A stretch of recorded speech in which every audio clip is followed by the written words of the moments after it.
Comme des cartes postales, les paysages s'offrent à nous. Mais savons-nous les regarder, lire ce qu'ils disent du présent et nous racontent de leur passé?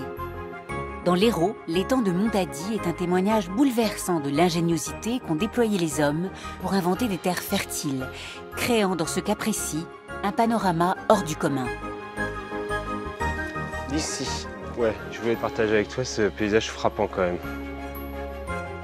Nous sommes sur l'oppidum d'Anserune. Et face à nous, un drôle de spectacle quand même. Une espèce de cercle comme ça, avec des rayons et une sorte de pente vers le centre du cercle. Là, on a une démonstration claire de l'empreinte de l'homme sur le paysage. Oui, parce que cette géométrie a l'air tellement parfaite. On voit ces alternances de fossés et de haies. Comment tu vois que c'est des fossés? La végétation, c'est plutôt une végétation de milieu humide. Ce qui nous fait penser que ce ne sont pas justement que des haies contre le vent, mais qu'il y a un rôle aussi de conduite de l'eau. Alors, il y a un autre indice, il n'y a aucune construction à l'intérieur de ces cercles. Et c'est vrai qu'en agriculture, souvent, les hommes, quand ils se sont installés quelque part, ont travaillé la terre autour. Donc cet espace qui n'a pas d'habitat, en fait, avant était une grande étendue d'eau. C'était un étang qui a été asséché par l'homme. D'accord. Le fait de pouvoir enlever cette eau donne accès à toutes ces terres qui sont valorisées sur des sols qui du coup sont très fertiles, puisqu'à la base étant sous l'eau avec beaucoup de dépôts organiques, dès l'instant où on les rend exploitables en drainant l'eau, on se retrouve avec des terres de très bonne qualité.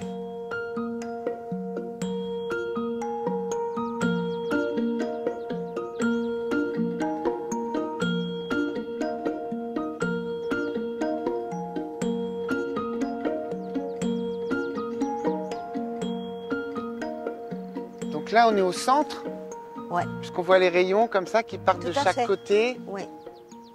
En haut, il y a l'oppidum, qui est un endroit habité depuis le 6e siècle avant Jésus-Christ, extrêmement sec. Et puis en dessous, C'était un étang qui était rempli d'eau, un espace rempli d'eau dans une cuvette. Cette eau ressort du sol. On est au milieu du XIIIe siècle et là on se pose la question, porteur de maladies, besoin de culture. Donc les 4 propriétaires vont s'associer et demander l'autorisation à l'archevêque de Narbonne, qui est maître des eaux de son diocèse, une autorisation pour assécher cet espace-là. Les extérieurs de l'étang sont plus hauts que l'intérieur de l'étang. Là, on est à la côte 25 et environ côte 20 ici. donc il y a 5 mètres de dénivelé. Donc, qu'est-ce qu'on fait? Eh bien, on crée des fossés. Et l'eau, elle est concentrée au centre, dans ce qu'on appelle le redondel, et repart dans un fossé plus important, que l'on appelle la grande maille. Donc on a un truc qui fait comme ça, Tout à fait. avec des canaux qui font comme ça. Et puis là, il y a un canal principal qui repart en dessous de tout ça. Voilà. N'est-ce Mais pas? aussi, l'eau, elle est saumâtre.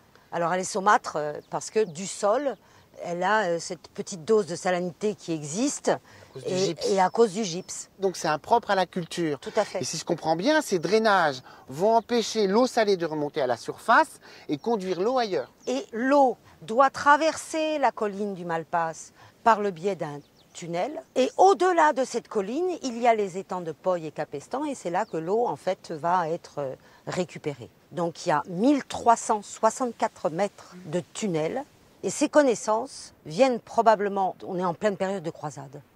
Cela ressemble parfaitement aux canates qui étaient construits en Perse et qui en fait sont des couloirs d'eau souterrains qui amenaient de l'eau de source au point de consommation. Le tunnel d'assèchement est construit sur ce principe. Ce qui est intéressant, c'est qu'au XVIIe siècle, on a creusé le canal du Midi. Et qu'au XIXe, on a éprouvé le besoin de se servir de l'eau du canal pour éventuellement irriguer ici.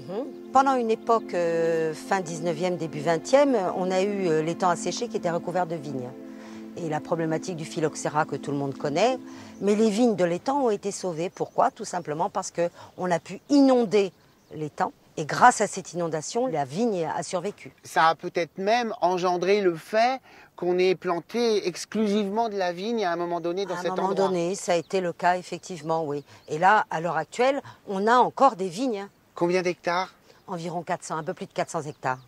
60 fossés, 80 km de fossés. Ce qui est extraordinaire, c'est que 7 siècles et demi après la création de cet endroit-là, il soit toujours aussi fertile, toujours aussi riche. Bon, il n'y a plus 4 propriétaires, j'imagine qu'ils sont plus nombreux. Oh non, il y en a plus de 80 de propriétaires, mais c'est le génie de l'homme. C'est un paysage touché par l'homme, un paysage vivant et habité, toujours cultivé.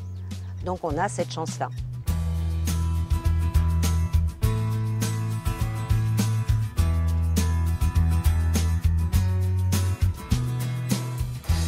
Ce qui est extraordinaire, c'est que si on n'avait pas amené l'eau à la fin du 19e siècle, l'eau douce, dans cette partie-là, peut-être qu'elle aurait été abandonnée. Et en tout cas, on n'aurait pas les mêmes cultures forcément sur place. Sans eau, on aurait peut-être des cultures adaptées beaucoup plus au milieu sec. Et peut-être qu'elles auraient été en déprise parce que faute d'opportunités. Il y a différentes successions d'ouvrages et d'innovations qui ont permis de continuer à valoriser ce territoire. Ce qui n'est pas en déprise, c'est le paysage autour. Ce qui est frappant également, donc on a ce paysage très agricole, très travaillé par l'homme. Et derrière, on a un paysage quasi urbain avec des infrastructures plutôt industrielles. Et on voit que la proximité des villes vient petit à petit rayonner sur ce paysage. Et donc là, il y a un enjeu majeur de ce site, de pouvoir conserver son utilité agricole et toute cette prouesse qui a été de mettre en valeur ces terres. D'où l'importance aujourd'hui d'avoir la conscience de l'intégrité de ce paysage. C'est tellement rare qu'il faut considérer l'ensemble. Exactement. Durant plus de 7 siècles, ces terres ont été cultivées, les fossés entretenus, pour qu'aujourd'hui nous puissions nous surprendre de leur incroyable beauté. La main de l'homme écrit et va ayant écrit. Les paysages sont fragiles. Questionner leur histoire permet de mieux les appréhender, de les comprendre et surtout de les respecter.